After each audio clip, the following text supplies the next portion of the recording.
Hello everyone, welcome back to my channel. So, in today's video, we will discuss the question answers of the chapter Wisdom Paves the Way in a very easy and simple language.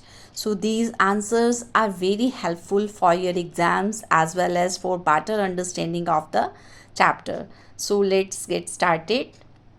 So, first question is, what does the dusty road leading to Ujjain tell us about the challenges of the young man's journey?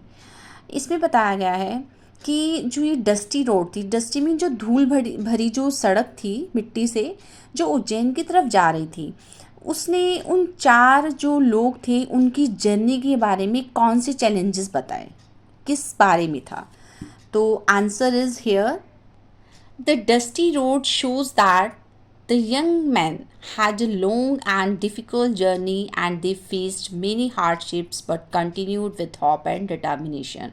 मतलब जो dusty road है वो हमें बताता है या दिखाता है जो यंग मैन हैं उनकी जो जर्नी थी वो बहुत ही लंबी थी और बहुत ही मुश्किल से भरी हुई थी। उन्होंने बहुत ही मुश्किलों का सामना किया लेकिन फिर भी आशा और दृढ़ निश्चय के साथ उन्होंने अपनी इस यात्रा को कंटिन्यू रखा।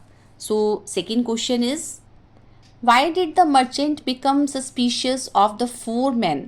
What does this tell us about him? यानी कि जो मर्चेंट था, व्यापारी जो था, वो उन चार जो लोग थे उनके प्रति उसको शक कैसे हो गया? And what does this tell us about him? और वो उसके बारे में हमें क्या बताते हैं? So answer is, the merchant became suspicious because of four men as they knew many details about his camel. जो मर्चेंट है वो इसलिए शक्की हो गया, उसको उन पर इसलिए शक हुआ उन लोगों पर क्योंकि वो उसके जो कैमल जो था उसके बारे में बहुत सारी डिटेल्स जानते थे।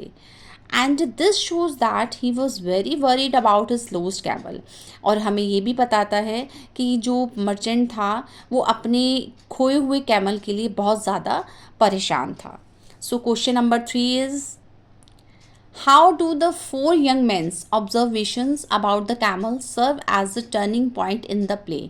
यानी कि जो वो चार लोग जो थे उनकी जो ऑब्जर्वेशंस थी, उनका जो अवलोकन था, उनकी जो टिप्पणियाँ थी, जो भी उन्होंने बहुत ध्यान से देखा उस कैमल के बारे में, यानी कि अपना जो लॉजिक लगाया, वो कैसे इस प्ले को टर्न कर जाता है, यानी कि उसमें क्या एक आप कह सकते हैं कि उसमें क्या मोड़ लेकर आया इस प्ले के अंदर।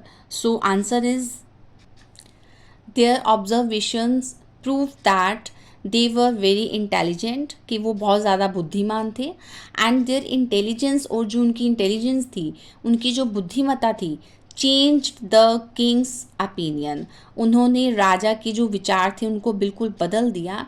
एंड हेल्प देम, और उस चीज़ ने उनकी सहायता की गेन हिज रिस्पेक्ट, यानी कि राजा की जो रिस्पेक्ट थी उनको बदले में वो प्राप्त हुई।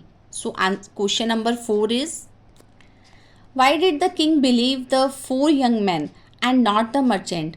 जो राजा था उसको उन चार व्यक्तियों पर विश्वास क्यों हुआ बजाय कि मर्चेंट के, यानी कि मर्चेंट पर विश्वास न करके राजा ने उन चार व्यक्तियों पर ही विश्वास क्यों किया? सो answer is, the king believe that the young man because they explained their observations clearly and logically. Their answers showed wisdom and honesty, यानी कि जो उन्होंने अपनी जो ऑब्जर्वेशंस थी ना उसको बहुत ही साफ तरीके से, बहुत ही क्लियर तरीके से और बहुत ही लॉजिकली तर्क संगत उन्होंने उसको सॉल्व किया था, एक्सप्लेन किया था उस ऊँट के बारे में। एंड देयर आंसर्स, और उनके जो उत्तर थे, जो जिन्होंने दिखाया क्या, उनमें बुद्धिमत्ता को और उनकी ईमानदारी को। So question number 5 is, how does the capability of the four young men make them suitable to become advisors? कि कैसे उन चार जो लोग थे उनकी जो क्षमता थी, कैपेबिलिटी थी, उसने कैसे सहायता की एक उनको एडवाइज़र बनाने की, सलाहकार कैसे उनको बनाया राजा के लिए? So answer is, the for young man were wise, बहुत ही बुद्धिमान थे, इंटेलिजेंट, बहादुर थे और बुद्धिमान थे। एंड ऑब्जर्वेंट का मतलब होता है जो हर चीज़ को बहुत ध्यान से ऑब्जर्व करता है, बहुत ध्यान से निरीक्षण करने वाला।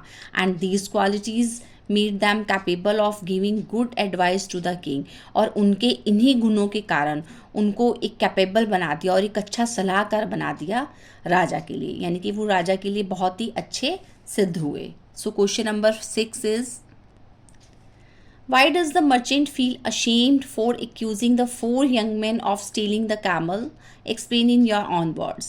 इसमें बताया गया जो मर्चेंट था, व्यापारी, उसने अपने आप को बहुत ही शर्मसार, बहुत ही शर्मिंदा क्यों महसूस किया जब उसने उन चारों जो जवान पर्सन्स थे उन पर उसने आरोप लगाया था अपने कैमल को चुराने का. Explain in your on words. अपने शब्दों में इसको एक्सप्लेन करो. सो answer is, the merchant felt ashamed because he realized that the young men were innocent. जो व्यापारी था उसे बहुत ज़्यादा शर्मिंदगी उसने महसूस की, क्योंकि उसने महसूस कर लिया था कि वो जो 4 पर्सन्स हैं ना वो बहुत ही निर्दोष है, यानी कि उन्होंने उसका कैमल नहीं चुराया था. And they had only use their observation. उन्होंने तो सिर्फ अपनी एक ऑब्जर्वेशन का यूज़ किया था, स्किल्स का यूज़ किया था. And had not stolen the camel. उन्होंने उसकी कैमल को नहीं चुराया था. Next is, so I hope these question answers helped you understand the chapter better. If you found this video very helpful and very useful, so please don't forget to like, share and subscribe. Thank you for watching this video.